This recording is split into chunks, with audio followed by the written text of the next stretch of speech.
श्री राम जी महाराज जी की जय, जय माता सीता की जय, जय बाबा बजरंगबली महाराज की जय, जय श्री श्री की जय श्री नीम करोड़ी महाराज जी की जय। नीम करोड़ी जी महाराज जी की अनंत लीलाओं में हम आज आपको बाबा जी की सारी लीला से पहले की लीला बताने जा रहे हैं, जिसमें बाबा जी ने अपने एक वक्त के साथ ही लीला की थी। बाबा जी के पास एक लड़का आया।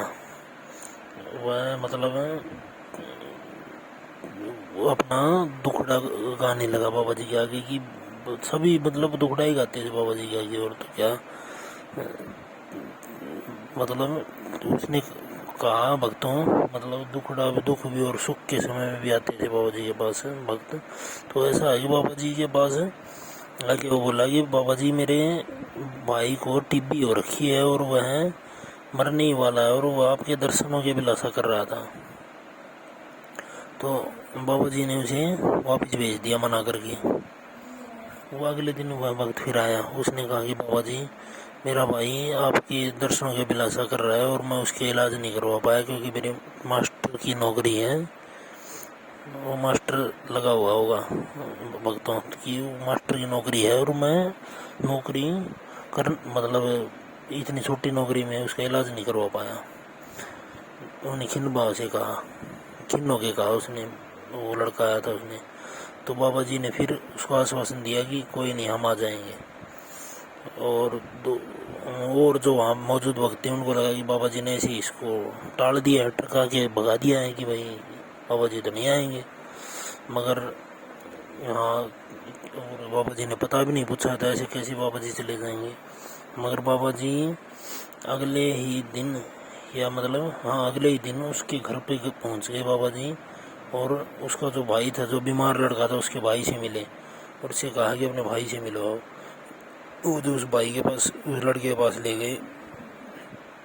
तो वो लड़का बाबा जी से बोला कि हाँ बाबा जी आपके दर्शन कर लिए, अब मैं शांति से मर लूँगा। बाबा जी ने उससे कहा कि हाँ अब शांति से मर जाना तुम।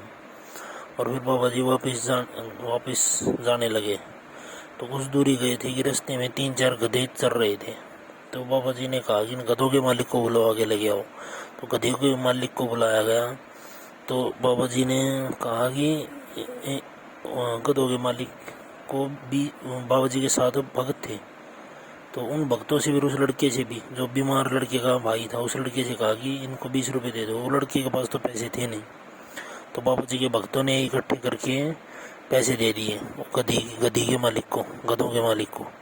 तो बाबा जी ने कहा, भक्तों से इकट्ठे करके 20 रुपये जब गधे के मालिक को दिए, तो बाबा जी ने कहा कि इन 20 रुपये का तुम 1 हफ्ते तक लगातार उस टिब्बी से बीमार उस लड़के के घर रोज दूध पहुँचाओगे, मगर यह नहीं बताओगे कि यह टीबी का दूध है ना, मतलब यह गधी का दूध है। उसके भाई, बीमार लड़के के भाई को भी ये बात बताइए और गधे के मालिक को भी। यह नहीं बताओगे कि गधी का दूध है। और एक उस बीमार लड़के के भाई को कहा कि 1 हफ्ते में तुम्हारा भाई बिल्कुल ठीक हो जाएगा और बड़ा आदमी बनेगा। तो ऐसे हमारे नीम करोड़ी जी महाराज, जिनकी कही हुई वाणी हमेशा सत्य होती है। वो परमात्मा स्वरूप हो, परमात्मा ही है कि परमात्मा से कम नहीं है नीम करोड़ी महाराज, बिल्कुल। तो इन्हीं में विश्वास रखो। जय श्री बालाजी महाराज, जय नीम करोड़ी बाबा, जय प्रेतराज सरकार, जय भैरव बाबा, जय श्री राम, जय माता सीता, जय बाबा बजरंग।